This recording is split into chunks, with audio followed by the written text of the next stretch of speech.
Welcome to episode 6, season 1 of the Sponsorship X podcast. This season, we're all focused 100% on ROI.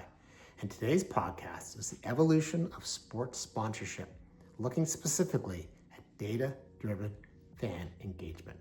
This podcast is hosted by the founder of Convoy Communications, Espanda Ghorbannia, and it features Matthew Hoffmann, the EVP of Two Circles, Armaan, who at the time was the head of strategic commercial solutions for the Alpine Formula One team, and Mark Jeffery, founder and CEO of Aquimo. So get ready, lots of data coming at you right now. Hi, everybody. Nice to see many of you again. My name is Espanda Ghorbannia. I'm the founder and principal of Convoy Communications, and I will be your host for our live podcast recording this afternoon. So today's discussion and recording is all about data-driven fan engagement. So we're here to explore how data is shaping the future of sports sponsorship, enhancing fan experience, and driving measurable ROI. And I'm so excited to be joined here by our panel today. So we have right next to me, Matthew Hoffmann. Everyone's very familiar. We got a chance to see you first thing yesterday. So he's the EVP of Two Circles, followed by Mark Jeffery, who's the founder and CEO of Aquimo. And last but not least, Armaan Ahluwalia, head of strategic commercial solutions at Alpine Formula One team. So let's give him a round of applause. Welcome. Okay, so we're going to start things off with a question for the whole group here. In no particular order, feel free to jump in. We're going to start it a little bit fun, a little light. So what was your dream job as a child, and how does it relate to what you do now? Oh, goodness. Okay. Go for it. I guess I'm the youngest one probably. So that's, it's been the most recent. I think my, I had that dream a couple of days ago. I would say for me, my dream job was, at the time, I think it was being like a professional sports player, right? And so in a way, I have worked at 3 properties in my life. And so I've been on the other side of the equation, and so I think that's about as close as I got to. I think there was no athletic talent in any way, shape, or form, and that was pretty decided fairly easily early for me by some other people. So I think I found that I had some talent potentially to do it on the business side. So that's where it ended up. Amazing. Thank you. I think Armaan just called us old. I don't know. I'm old. Go for it. I actually wanted to be a fighter pilot. Wow. However, I had a challenge. I had these glasses that were like the bottoms of Coke bottles, okay? So if you took them off, I couldn't see anything. And so I couldn't possibly get in. My parents explained this to me, that it's not going to work for you, Mark. So anyway, I settled into being a data nerd, basically, and so that went from there. Amazing. Yeah, I'll go. Yeah. I mean, I've been a child of the 80s, so Top Gun was my favorite movie. So Okay. fighter jet pilot by default. But I'll give the other answer, which is I as a kid, I always loved 2 things. I love sports and I love computers. Okay. And so I was constantly in front of a computer and constantly watching sports and constantly playing sports. So any job that would allow me to combine those 2 things was really my dream job, and I fortunately was able to find it. Well, looks like you nailed it. Yeah, got it. Absolutely. Thank you all so much. So not too far away. One more question for all of you as well. Again, in no particular order. Doesn't have to be the youngest one, Armaan. Can you share a personal story about a time you experienced an unforgettable fan engagement moment, and what made it so special? I'll go. Yeah, absolutely. I've had the privilege of attending a lot of really cool events and a lot of cool activations and moments. I'll just do a recent one that jumps to mind. I was at Lollapalooza in 2024, which was absolutely incredible. And I think music festivals are such a great place to have really compelling fan engagement moments. Everyone's happy. Everyone's having a good time, right? Sports team or a sports event, hopefully people are having a good time, but some people are not having a good time because their team's not doing as well. So a music festival, I feel like everyone's enjoying it. You're usually outside. And at Lollapalooza, Coke did a really cool thing where they had a roller rink, and there were DJs in the middle of it, and people were skating around. They were handing out Coke things, and I was sitting there watching, and I went roller skating, but I was watching all the people, and like everybody that came out, like you could see just like they were just a little bit happier when they had finished roller skating for their couple minutes and had their Coke in their hand. And I'm like, they're gonna remember that. They're gonna feel like that was something that they can come away with. And then they went off and watched Chapel Roan and probably forgot all about it. But That's fantastic. Thanks for sharing. Who would like to go next? So Aquimo, we make these massive multiplayer games where you scan a QR code and get a game on your phone in seconds and everybody plays. It didn't really start out that way, though. So it started on a driving range in Arizona with phones strapped to golf clubs because I was trying to get a better golf swing. That didn't necessarily work out for me either. But from there, we actually patented essentially the Wii for the internet, and we're trying to figure out what the heck to do with it, okay? So, but we like sports. So we're like, well, we've got this patent on connecting to screens and whatnot and phones, and where are the thousands of people that like sports and a big screen? That's what we're thinking. And we're like, I want a stadium, okay? So 2017, last football game of the Arizona State University regular season, we were live in the stadium at halftime. And then about 6 weeks later, we're live at University of Arizona in their basketball stadium. Again, a couple of thousand people playing. And we saw something very extraordinary. People just start jumping up and down. They get crazy excited. And that was the aha moment that I think maybe we got something. Amazing. Thank you. So I think mine, I had thought about this one a little bit where I think I might have been 5 or 6 and from Winnipeg. And so at the time, the Manitoba Moose were the local hockey team. And my family had some fast food restaurants in the local Portage Place downtown mall. For those that know, they'll know. And so there was an activation in the street outside. And I remember just being able to, and I can't even remember the brand. I don't even know if it was sponsored, but the Manitoba Moose was running it. Yeah. And there was a young gentleman that just, was extremely pleasant and nice. And I still get a little bit of chills thinking about this, of just shooting the puck in the net. And that was just the simplest thing. But I still remember that as the one thing I remember is that I think I was left-handed, because again, neither of my parents had played hockey growing up. This was a foreign concept to me, so I didn't know which hand to use, left or right. And so he was like, I think you're shooting it backwards. And just a little bit of like coaching and just stuff like that was a memorable thing. And I kept remember going back in the line, back in the line, back in the line as much as I could, because I didn't want to leave. And my mom was like, "Are you ready to go?" I was like, 10 more minutes. So I think about that is a really impactful experience as well. Absolutely. Sounds like it was very profound. And what a lovely story. Thank you all so much for sharing. So I'm going to follow up with Mark. I know you have some very remarkable accolades. So for those of you who may not know, as a former professor of the Kellogg School of Management, as an author, and of course, as the founder of Aquimo, how does your background shape the way you approach using data to create dynamic, engaging experiences for your fans? So I'm not like a sports guy, okay? But I'm a nerd, right? And so while I was at Kellogg, I wrote the book Data Driven Marketing that was awarded Best Book of the Year by the American Marketing Association, and then lightning struck Jeff Bezos, named it to his top 12 business books to read list, so it did fairly well. It's all about data analytics and how do you get value out of marketing, right? How do you optimize marketing? And so Aquimo is very much about that. It's ultimately, I was at a conference like 2 weeks ago, right? And also on a panel. And somebody said, well, what if you could activate like 1% of the audience, right? So what we do is we capture 25% of a stadium in 60 seconds, right? Of that 25%, 86% will give us our email address, right? And then what we can do is we can do, direct marketing to those email addresses, and you layer on top things like segmentation and whatnot, right? And other data-driven things. Just amazing things can happen. So my point is it's all kind of this virtuous cycle that is all connected together. I don't think there's one thing, but it's just taken holistically. It's connected. Absolutely. That makes perfect sense. Thank you so much. And Armaan, moving on to yourself. So in your experience leading strategic commercial solutions for global properties and Alpine Formula One, how do you leverage data-driven insights to create compelling commercial opportunities that enhance fan engagements?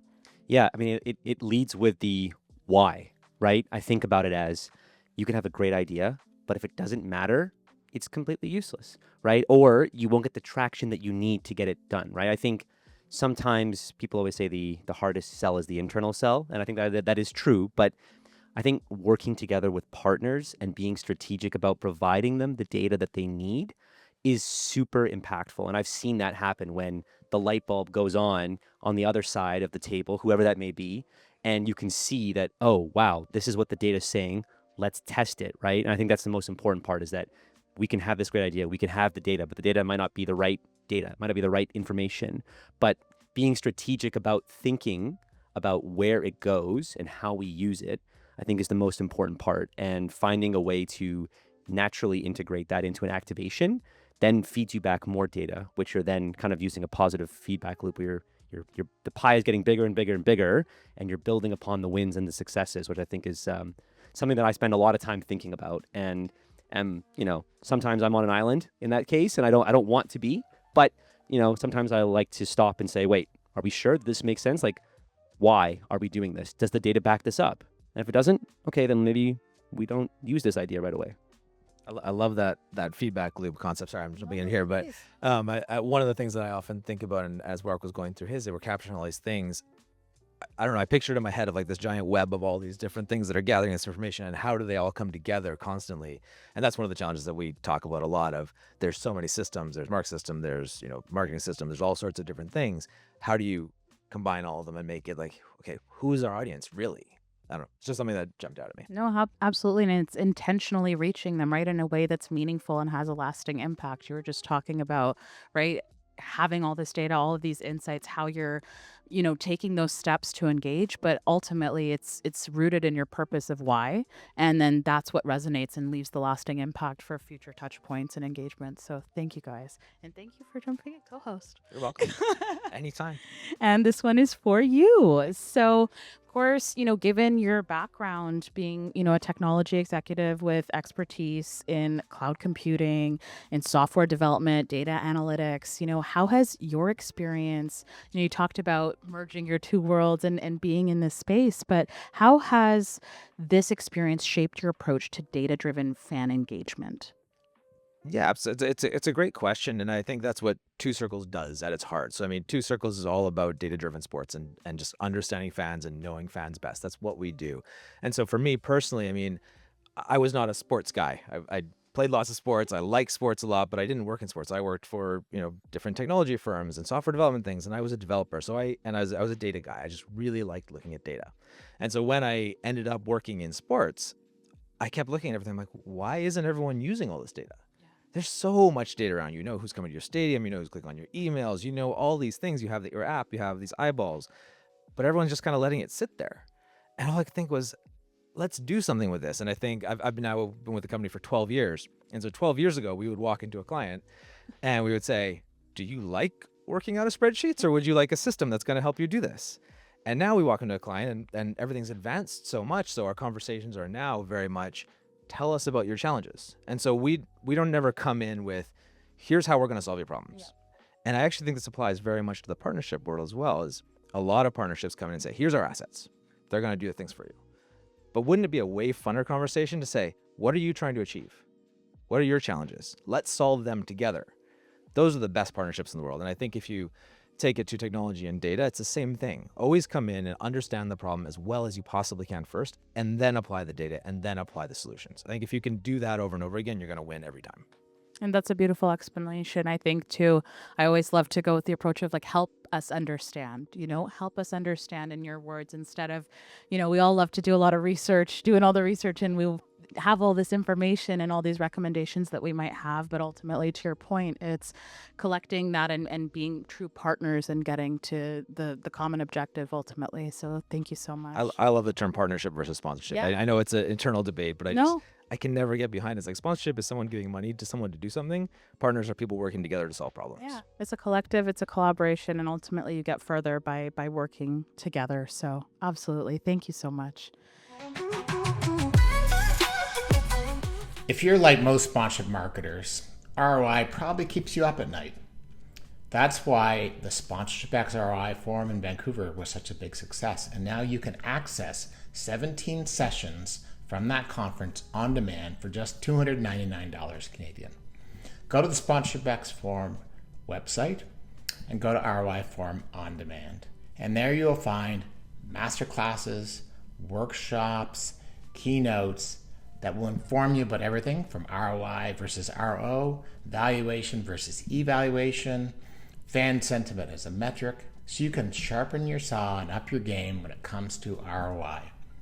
These valuable resources not only include the presentation on stage, but also an opportunity for you to focus right in on the deck if you don't want to actually watch the on-stage presentation. So roll up your sleeves, time to learn, time to take advantage of this opportunity to apply these key lessons to how your organization tackles ROI in sponsorship marketing. I have another question for the group. We're switching gears a little bit deeper into data, as you love, all of you love, and engagement. So sports sponsorship has evolved significantly, as we've seen, right, over the past decade. So from each of your unique perspectives, what are the biggest shifts that you've seen in how brands and properties connect with fans? Go for it, Mark. So it's kind of interesting, right? I think we deal with a lot of teams, and now more recently with broadcasters. We're live at over 100 teams in the U.S., for example. And I kind of see there's two groups, right? There's this group that is embracing of new ideas and new technology, new things, and is willing to give it a go, all right? And then there's the group, which is kind of the other 70% that is like, no, actually, you want to do an activation. It's the kids spinning on a bat, man. That's what we're doing, right? Because that's what we always do. So I think that there's those that kind of get it, that this device has become the remote control for your life, and I'm holding a cell phone right now, and those that don't, right? And so the traditional world will go on with very traditional sort of activations and fan engagement, but then the rest of the world is going to move on, and we're going to see, I think, some really big changes in media as that happens, especially with streaming, and I'll talk to that a bit later. Thank you. I mean, I would just say that, like, I think for me, it's the personalization of everything, right? Like, in 2017, I sat with some people actually from Canada, in Kansas City, and I talked about a world where we could create customized experiences almost to a one-to-one level, right? I always think about the example between King Charles and Ozzy Osbourne. When you look at them on paper, they are identical in age. They are identical in that they're both in the 1% of wealth. They're both from the UK, right? But they could not be more indifferent than they are, right? Or more different than they are as actual people. And so I think about it as, in the past, it was, how many email distributions can we send out, right? Can we hit this many people? Great. But I would rather be served an ad that is actually tailored to me or my experience. I think that customization of it by using the data to better understand people is still something that we have to solve. I don't think it's fully done. And I know Matt and his team at Two Circles are definitely working in the right direction for that, for sure. So I envision a world where we can get that personalization and customization, which will create unique experiences that can then create better commercial outcomes. And I think at the end of the day, that's, I would rather pay more for an experience that I know is tailored and customized for what I want than be upset getting a reduced rate for something I don't need. And so I think that's where properties and rights holders and teams and agencies and brands have a great opportunity to really create something special. Yeah, I think in terms of, I'm thinking about shifts over the last 10 or 12 years even, I think the expectations have shifted a lot. And I think that's what everything's advanced, especially in sports and entertainment, where teams have just come such a long way in understanding data and using data and applying data to every problem. But it's shifted across the board. I mean, brands have different expectations. They don't want an end of year recap. That's a big old thing. They want to understand what's going on throughout the year. They want to know what value they're getting, and they want to know if they're getting it consistently. And I mean, let's say you have a 12-month engagement, 3 months in, you should know how it's doing. Maybe you pivot, maybe you do different assets, maybe you do it. But most organizations don't. They just keep on going, and then they're like, oh, well, some people saw your logo. So I think brands, the expectation has shifted. And I think for fans, the expectation has shifted. I think fans want personalized experiences. I think especially as Gen Z comes up, as the next generation comes up, the expectation is more. I want it more digital. I want it more accessible. I want it immediately. I want it on demand. I want it to be unique to me. And most importantly, and this has been throughout the ages, but I think even more so now than ever, I want it to be authentic. That's the word that I keep coming back to, is I want an experience that feels like it's for me or for my community or for my country or whatever it is, right? So I think the expectations have shifted, and then the demands on rights holders are higher than ever, as they should be. Absolutely. And that resonates very, very much because I think, yeah, in this market too, in this day and age, especially with all the variety of industries, you guys are servicing and different brands and segments, I think having a vast demographic, right? You're trying to keep the existing demographic, happy and engaged in a way that it resonates with them. But then there's this new emerging audience. And I think working with a lot of brands and agencies and properties, we have those conversations a lot, right? It's how do we engage in a thoughtful and intentional way? So using the data, engaging with them in a way that resonates, but still being able to maintain, your position and be ultimately creating really authentic relationships that leave a lasting impression. Yeah, I think the other piece that jumps out to me consistently is just the combination of the art and science, which I've heard a couple times yesterday and this morning. I think more and more and more having that art, that storytelling is so critical, and that unique experiences, but having that data and that science that says, here's how, here's why, here's what we did, and being able to prove it it's going to be table stakes over the next couple of years. 100%. And actually building off of this with you, Matt, with Two Circles, they actually analyze over 1.6 billion data records annually, which is half of the world's sports fan base. Is that correct? It is. Yeah. So, with all of this information and this data that you're talking about, right? It's utilizing all of this data, having access to all of it, but knowing what to do with it.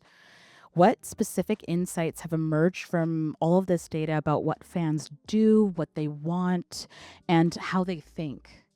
Absolutely. I think Two Circles is in a really unique position in that we have an incredible wealth of access to an incredible wealth of data, and we don't take that lightly. It's our clients' data at the end of the day, but we share with them, we work with them to understand their fans, to understand their partnerships. And there's another stat actually that I like to call out too, on top of the 1.6 billion fan records, which is, as you said, half the global sporting audience. The global sporting audience is probably going to be close to 4 billion over the next few years, so it's growing rapidly. But we also have a huge amount of data on the partnership side. We process about $7 billion worth of partnership revenue annually. And in our database over the years, we have about $75 billion worth of sponsorship data. So we kind of have both sides of the equation. So we can not just look at, hey, how are fans engaging, but how is that translating into monetization on the partnership side? In terms of how they engage, I mean, I know I talked about it yesterday, so I'm not going to rehash all the things I talked about yesterday, but I'm going to do a quick plug. If you want to go download the Nurturing Lifelong Fandom report from Two Circles, I encourage you to, because it has a lot of these insights. But I think the biggest thing from that report that I always take away is the 20% of diehard fans and the 80% of casual fans. There's that very long tail of fandom, and traditional sponsorship, especially in sports and entertainment, focuses so much on that 20%. And that's where a lot of your engagement comes from. But if you can tap into that 80%, the casual fans, give them on-ramps, give them ways to access and engage with your brand in a real way that's frictionless, that's easy for them, that you can harness your advocates to bring them along on the journey. I think that's the biggest thing from a fan engagement perspective. And then back to my favorite word of all time, which is authenticity. I think that's the other piece that we've just been able to observe so consistently. Someone like Giannis in the NBA, he's such an authentic person. He's such a great character. And it's like, anytime you see him, you just want to smile. So like people like that. And I think at the end of the day, people want human connections. I want to understand how this is happening. People want experiences. They don't necessarily just want a branded hat. No. So amazing. Thank you so much. And Armaan, how has Alpine F1 and the global properties you've worked with leveraged data to better understand and engage with fans? So I know we've touched on, some elements, but if you don't mind elaborating a little bit further. Yeah, I think it's taken different shapes in different stops that I've had along, both with the Kansas City Chiefs in the NFL, again, a little bit earlier in my career, and then the Brooklyn Nets and New York Liberty as well, and then Alpine as well, most recently. So I think for us, it's better understanding the why. Again, I'm going to go back to the answer that I said earlier, it's not necessarily a cop-out answer, but more of the focus on like understanding what we're trying to accomplish. And I think that sometimes and I'm guilty of it too, where I have an idea and I just want to go and just like run as quickly as possible and just do it. Whereas taking a second to stop and think and go, okay, what are the outcomes that we're trying to achieve? So I know this has been thrown around as like ROO or ROI, and it's usually return. I like to think about it as results on objectives. And so what are the results we're looking to achieve, right? And how are we actually going to accomplish that using the data that we have to better understand those fans and then getting more granular as best as possible. I think as much as there is so much data out there right now, and not to say that this is a fault of any of the organizations I've been at, we still just don't have the level of sophistication that I envision, right? And not to quote, Iron Man 2, Tony Stark's dad, but, I'm limited by the time, by like the technology of my time, right? And so I don't want to use that as to say that we're not going to get there, because in the movie he does, but I'm a big Marvel fan of that. That didn't come across. So it's a real nugget there. So I would say, like, for me, I think it's how are we taking those data sources? Where are we pulling and plugging them in, right? Are we getting merch data? Are we getting travel data? What sorts of information are we getting, and how are we getting strategically smarter with our partners in saying, right, your audience is here. This is our audience. What's the overlap? And how do we message to those people what they want to know? And then take that message away and say, okay, these people responded, these people didn't. And it's really evaluating it and thinking about the data as a starting point to then build a story, right? And again, art and science, I think it's extremely, as much as I am a data person, I've had to learn, and I've done it slowly, and I will continue to keep doing it, is the storytelling aspect is like, over history of time, stories is how we've been communicating as a society, right? And as a people. And so learning to tell really good stories with the data. So, and again, this is a little bit of a tease for tomorrow, my qualitative versus quantitative. It's using that sort of anecdotal information to really power the data that you have to become extremely actionable. At the end of the day, if we're not actioning results, then why are we doing it? Because don't get me wrong, like, and someone mentioned this earlier about you can build a report, you can give it to the brand, they look at it, they then put it in the drawer, they then never use it. So that's a complete waste of time. So if we're not doing it to create results or objectives or actions or action the data or whatever it is, then it's a missed opportunity. And I hate wasted impressions. I hate wasted engagements. I hate wasted experiences, because the less wasteful we are, the more that we can put back into the industry and push culture forward. Now, I got a little bit off topic there, but hopefully that wasn't too much. No, You're real nasty. And if it's okay, I'll share something. Yes, please. That nobody else knows, right? I actually have a vision of what we're doing, and it's like we're in this cave and we're making the arc reactor, okay? But we're making it for sponsor marketing, okay? And sports sponsorship marketing. And what I mean by that is, okay, I basically invented the we for the internet, right? And I figured out how to onboard, 5 million people in 7 seconds, okay?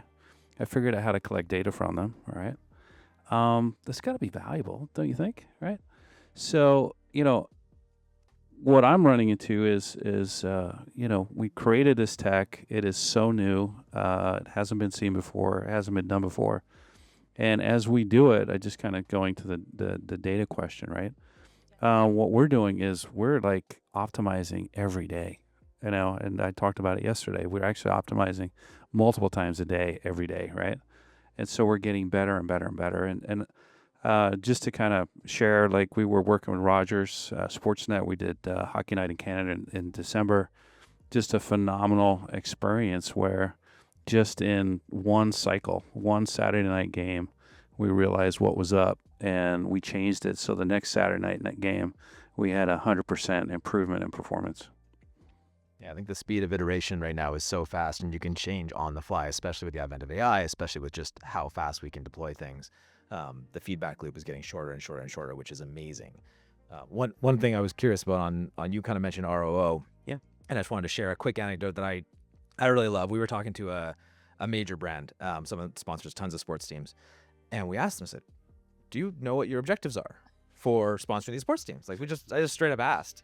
And they kind of, mumbled through an answer, but it was not really an answer. At the end of the day, they basically said, not really. Yeah, it was a non-answer. And so then we said, well, we work with a lot of the people you sponsor. Let us go talk to them. So we went and talked to all the sports teams that they sponsored. And we asked them, do you know what big brand wants? And they mumbled through an answer and kind of said something, but it was really a non-answer. So then we went back to the brand and we said, let us help you define those objectives. Let's work through that and actually really get really crisp, clear objectives that you can measure on a regular basis. And now we've done that with quite a few brands. And the different types of brands that we work with have vastly different objectives. Like a big bank, for example, might care a lot more about hosting high net worth clients at cool events than their logo. Yes. Right? Whereas a soft drink brand or something might care a lot about their logo. So it's been really interesting to start to dive into that and understand what those objectives are and just really confront everyone with the fact that they don't know what they are. I mean, if you really think about it, right? If you figure out what the objective is, you can create an amazing solution, right? I think that's one thing that people just kind of gloss over is, oh, they want brand awareness. Sure, like don't get me wrong, like brand awareness is necessary for some brands, but okay, brand awareness for whom? Brand awareness for what? What is the purpose you're trying to create? Like sponsorship or partnership, right? Is like, you know, some people say like, oh, we don't really need brand awareness, but we do sponsorship. Okay, well, sponsorship or partnership can solve a brand problem, right? I mean, I don't necessarily know exactly the final details, but Kit Kat sponsors Formula One. I would argue that Kit Kat doesn't have a brand awareness problem. If anything, it's probably one of the most revered brands and is in the top 100. So why are they doing sponsorship with Formula One, a global entity, right? And so it's digging into those things that then leads to creative solutions, which I think is, you know, when it gets really, really fun. I agree 100%. And I think just back to you as well about taking that initiative, I think it just really shows how rooted you are in your purpose, because understanding that we talk about objectives, right? We talk about the why, and it's very common more than ever to have those maybe nonsensical, incomplete answers. Maybe it's not clear, right? It's not defined. And I think that's a really great example that you've shared, right? Of being able to understand that. And rather than saying, okay, we're going to settle for this is what the objective is okay, let us help us help you get there. And now you're able to apply that across the board. And same thing, you know, across all the gentlemen here, it's looking into the why and then being able to make, you know, applicable changes to ultimately move the needle. So thank you very much. I think the other piece of it now is not just asking, but also providing. Yeah. So taking the data and say, hey, this is what has worked in the past, and here's how you could think about it. Because sometimes we get asked why and you don't have an answer, you're just like, oh my God, what am I gonna do, right? And you panic. And so it's kind of unfair to them because they don't know why. So let's, like you said, help them. Yeah. We're doing Being a good Jeremy partner. bit. Yeah, being a good partner, you show up prepared, right? It's like having for every one problem, I like to say, you know, have three solutions for it and be able to kind of show up with that so that you make it a collective partnership and it can kind of be like their idea too. You did it together and you had something for them. So that's great. And that drives the value too. The Sponsorship X podcast will be right back. This episode is brought to you in part by the Great Outdoors Comedy Festival. Spanning 6 cities, putting on 25 shows to over 200,000 attendees across North America, the Great Outdoors Comedy Festival has featured the likes of Martin Short, Whitney Cummings, and John Mulvaney on their stages. But the Great Outdoors Comedy Festival is more than just a festival. Since its inception, it has raised hundreds of thousands of dollars for community initiatives, mental health, and other important charities. So if you want to enjoy a cabaret-style comedy festival under the skies, if you want to enjoy the opportunity to see local talent with big names on the same stage, the Great Outdoors Comedy Festival is for you. For tickets and shows information, go to greatoutdoorscomedyfestival.com. For big laughs, massive impact, and a great time. So I have a few kind of more questions for the group, again, in no particular order. I love the conversation we've been having, and I think everybody has a really great energy and flow and is able to build off of each other. So this has been really wonderful. So the first one I have is, what are the key metrics that define a successful sports sponsorship or partnership in today's data-driven world? I'm curious to hear from Mark on this one. I know, me too. Yeah, it sounds like that's a chapter in my book, doesn't it? I have read your book, so I Grow up. That's great. That's great. I'll sign it for you, but it'll be worth less then. It's an audiobook, so sad. Oh, okay. Yeah. Sign your hand. So it actually goes back to your comment, right? It all starts with strategy. What's the big picture plan? Where are we going here? You know, and really, a strategy isn't a strategy unless it's written down. It's got to be like 1-2 sentences max, right? What are we doing here? Okay. And really, that strategy drives everything. And from there, there's a planning process, right, that really should start with metrics, right, as like the next thing, okay? What am I going to measure to make sure that I'm going to implement that strategy. Is the strategy brand awareness? Okay, well, in that case, it's probably impressions and whatnot, and you got to see some dial change in terms of customer, awareness and whatnot. But is the key metric repeat sales, for example, right? That's different. That's like really different, right? That's retention. That's things like customer lifetime value. It's like churn rate, right? So my point is, and without going into all the details, right? Depending on what the strategy is, depending on where you are in the life cycle of the marketing activity, you're going to have different metrics. And so you have to just be strategic in terms of what metrics you pick and make sure it matches the strategy. I mean, I would just say, like, in a simple two-word answer, it depends. Yeah. Right? I mean, I think it's different for every scenario, and I think that's the most important part, that, there's roughly 7 overarching topics that you can objectives kind of all ladder up to. But the more specific you can be, the better metrics you can create that will then lead you to better outcomes, right? I think that's the most important part of, if I told you something was going to work, right? You'd be like, great, let's do more of it, right? But I would say is, how do you know if it works? Yeah. What is that definition? And then if you can get to an agreement of that, and, at Alpine, we're really, really focused on, here are your objectives. This is what we talked about. Here's why it makes sense. Here's how we're going to measure it. Now, look, it might be you measuring it, because as much as I would love to live in a world where their sales data is being shared across between brand and partner, and I hope brand and property or brand agency, whatever, I'd love to get to that spot. Look, you might want to measure this, because we want you to know if this is working or not, and we don't want you spending money if it's not going to work. I think both of those are absolutely correct. And I'm not going to say it depends again, but to some degree it does. Everyone's going to have unique objectives. And I think when we start to talk about what we're measuring, I'm not going to rain on Armaan's parade for qualitative versus quantitative, but I think you just need to be really honest about what you can measure. So you should understand, going in eyes wide open, what are we going to be able to measure and what are we not going to be able to measure? Or what are we going to have a qualitative answer for and what are we going to have a quantitative answer for? So sometimes you can absolutely just put a number on. Hey, we got more people download our app. Great metric. We should absolutely have that. So I think definitely have those quantitative metrics where you can just say, yes, the number went up or the number went down or whatever you're trying to get the number to do.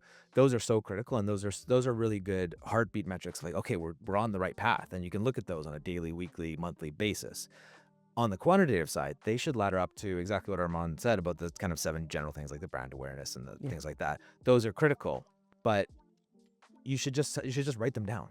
And just know what they are. So many of these things, there's so many partnerships start, and it's just like, yeah, we're just trying to get more sales. Well, everybody's trying to get more sales. Of course you're trying to get more sales, and you're doing a million things to do it. So how do you make sure that where you're spending your money, where you're investing your time and effort is having a direct result?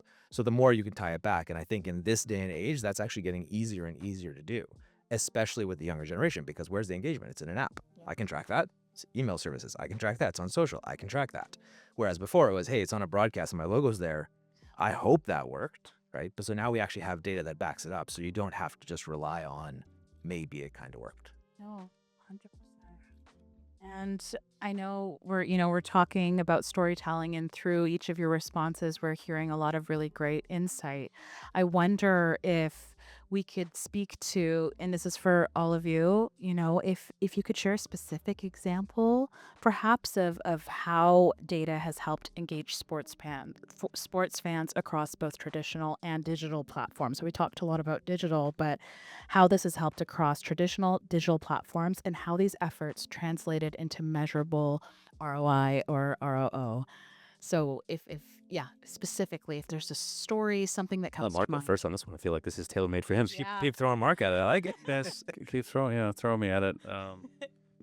I'm kind of obviously coming at it through the lens of Aquimo and gaming, right? So I think we're about joy. We're about fun. We're just about, people standing up in a stadium, jumping up and down, to me is the most rewarding thing in the world, right? That is just the best. I was at a game on Sunday, and the mom came up to get her prize. She won first place with her 2 12-year-old kids, and it's just like the best, okay? Everybody's so happy, and the prize was a meet and greet with a hockey player, okay, and a signed puck, right? So to me, that's the end state, okay? But that end state was created by data, okay? It was created by data. It was a product that was optimized painstakingly. We analyzed the funnel flow of people coming in and making sure that it's the absolute minimum number of clicks to get into the game, but at the same time capturing data. This one has a hard gate up front, right, that you can only get in if you double click Apple or Android, or you can put an email in, but then you got to do the OTP thing, right? So stuff like that doesn't happen by accident. It's a very deliberate activity, a process driven by data to make that experience so that mom is just so happy with her kids, and it was just wonderful. Yeah, for me, what jumps out is data and technology as a whole have just made experiences so much more accessible globally to different communities, to different people, to different levels of income. And I think that's where I've seen the biggest shift of just technology and data enabling things. I mean, Two Circles, that's what we do. Like we look at data and we figure out how to apply it best and how to take it to our clients and enable them to grow their audiences, to grow their revenue, to understand their fans. So that's what we do at the heart of it. And so we have a lot of examples of, hey, here's what we've done and we've applied data in this way. But at the end of it, I think it all comes down to passion. And so you can apply all the data and you can do all the things, and we should do that because that's how you make it accessible. That's how you make it more available to people. But those moments, like I really I mean, the moment that jumps out to me was in 2010 when Sidney Crosby scored the game-winning goal. That was like one of the most epic moments of my lifetime, and I was the most engaged fan I could possibly be, and I didn't see a single brand around, right? But I was so happy about it, and so I think moments like that, making them accessible, but you're not going to be able to like manifest that moment. Yeah. That moment's going to happen, and you have to be ready for it. So you can't just say, "Oh, we're going to build up to this one thing," and yeah, the Super Bowl is going to be amazing, and then the Chiefs lose by 1,000,000 points. So I'm sorry, no Chiefs fans here, but anyway, so I mean, yeah, still there you go. still am. Armaan may have worked for the Chiefs for a little while there. It's all right. I'll be okay. They won a couple Super Bowls. They're doing all right. So I think it's all about accessibility. I think it's about being ready for those moments so that you can manifest it and engage the biggest audience, give them the best experience possible, and just use your data to do that, use your technology to do that, and then use your people to do that to make it human. Yeah, I mean, I think well said by both. I think that's good. Amazing. Thank you. And so now looking ahead, right? We've talked about obviously the ever evolving, industry, especially with all of these advancements with technology and data and access to data, right? In each of your eyes and each of your perspectives, looking ahead the next 5 to 10 years, are there any predictions you have in terms of how, new findings through data might optimize or improve fan engagement? Yeah, I've got two that jump out. I mean, there's the obvious kind of elephant in the room of AI as a whole term, and I'm a big proponent of AI. I love all the efficiency. I love it so much, and I think we're already seeing the change that AI is driving in how we use data and how we look at data and how we engage with our fans, and that's just going to move faster and faster and faster. So I mean, that's the kind of obvious elephant in the room, and I'm super excited about it. I think that there's another aspect that is really the democratization of data, though. So I think data is getting more and more accessible. There's more and more data. And what we're starting to see is more and more properties and teams wanting to collaborate even more with their partners. So, but doing it in a data security, data privacy respectful way too. So how do we share data? So how does, I don't know, a major league like the NBA or something like that share data with their partners and figure out the audience overlap and create hyper-personalized experience, but still respect data privacy, still respect that, hey, these guys are fans of the NBA, but maybe they're not fans of Kia or whoever it is, right? But if the NBA can do something in a way to identify those audiences and say, hey, we want to hyper-personalize Kia owners who are also NBA fans or something like that. I think that's going to be a really big movement over the next little while, and we're going to see more and more of those kind of things to get to that hyper personalization. So those two big trends. Fantastic. Thank you. Yeah, I mean, I would say like for me, again, kind of on the AI thing, allowing us to scale at unseen or unthinkable avenues or opportunities where you can, instead of just doing, I mean, I think about this a long time ago where it was, you sent one email to everyone coming to the game. Right? Then we got to really advanced where we're sending 6 different types of emails. Imagine if we sent 73,000 unique emails to each individual ticket holder. And I think with AI, you can customize and do A/B and C testing to a certain extent where you're running this where you wouldn't be able to physically do it. Now you can. And so I think the personalization and then the unique, one thing I really love is finding the avenues where brands or even properties overlap and really connect at that center point. So whether that be a collab between two properties that are together and creating something unique, whether that be a new league or a new product, or potentially a brand that really aligns super well with that, and then they create a new line of clothing or something, which I think that's really cool, where then it becomes more personalization and leads to better outcomes and experiences. So, changing the subject a little bit, because that was a great answer, right? There's this massive transformation going on right now. It's blow your mind big, right? And it's in the world of broadcast media. Okay, so cable companies are gradually going out of business. All right, what their product is going to be selling the internet. Okay, not selling broadcast stuff. Why? Because it's all going to streaming, right? And it's the streaming companies that are capturing that, right? So obviously you see the rise of AWS and whatnot, Amazon, sponsoring and Netflix and so forth, right? But the transformation is incredibly profound, right? It's like, because cable companies are getting squeezed, it means that regional sports networks are getting taken off of the roster, right?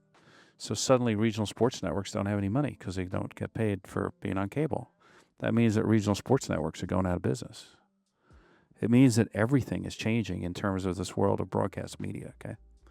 So what's the answer? What if we look 5 years from now, okay? I think, it's going to be all digital. And the other really huge transformation, again, I'm holding up my cell phone, is this device as, the remote control for your life, right? It's going to be such that you can now, and we said it earlier, right? It's what the fans want. What does the fan want? They want the unique experience, right? They want the experience for them, for you. And so the idea that you could now interact with that experience on this live stream broadcast in such a way that it's your experience, you're going to start to really see that. Actually, you're going to see it fairly soon in the next year or so. We were actually in Barcelona 2 weeks ago with a partnership. We have a partnership with AWS where we actually do real-time gaming with the AWS wavelength technology, which means that you can, when you move your avatar on your phone, it's moving on a broadcast at the same time. I mean, it's synced up within a few milliseconds, which is crazy, right? By the way, that opens up an entire new way to make games, like that everybody is playing in real time on a screen, be it in a stadium or on broadcast TV, right? And so the other thing that you're going to see is you're interacting with the actual sportscast itself, and things as you click on your TV using your phone will pop up, and you can then interact in this other space that is customized just for you. And it's just beginning. I mean, I think actually I would think that hardly anybody here has actually seen it yet. I've got to see a little bit of it. It's pretty freaking amazing, right? So this is what's coming. Media, as we know it for sportscasts, broadcasts, is fundamentally changing, and it's going to happen actually pretty quickly. Thank you so much. And that's a beautiful way to wrap up our session this afternoon. So I wanted to thank you, all three of you, so very much for sharing your expertise. And I think we've gained a lot of great takeaways on how data is really driving true fan engagement and how it's continuing to evolve. So let's give a round of applause for our speakers today. Thank you so much. I appreciate everybody joining us. Thank you. Thank you, Espanda.